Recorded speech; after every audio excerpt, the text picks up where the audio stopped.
guys, ito po ako may sa tabing dagat. Jolly, ayan. Pero maano naluluto pa.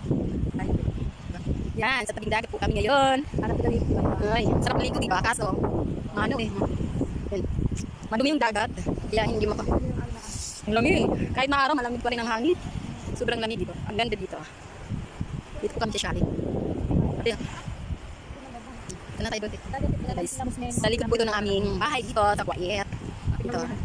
May hagdan papunta doon sa dagat. Sa tabing dagat po kami ngayon. Nagbabakasyon. Nagbabakasyon po kami dito. Lamig ang hangin. Maraw siya, kaso mainit. Malamig yung ano ba ng hangin. Yan, diba? Sarap maligo eh. Yan, sarap, diba? Kaso para siyang ano, madumi yung dagat. Parang anong maitim. Parang maraming ano yun, lumot. Yan. Ang daming mga ano. Kapit-bahay namin nung laking bahay. Grabe. Bakasyon na. Tingnan mo, ano? Kung nag-crack dito yung ano nila, pader. Yan ng ano. Yung lubig. Kaya nag, ano siya, bumigay siya. Crack ko.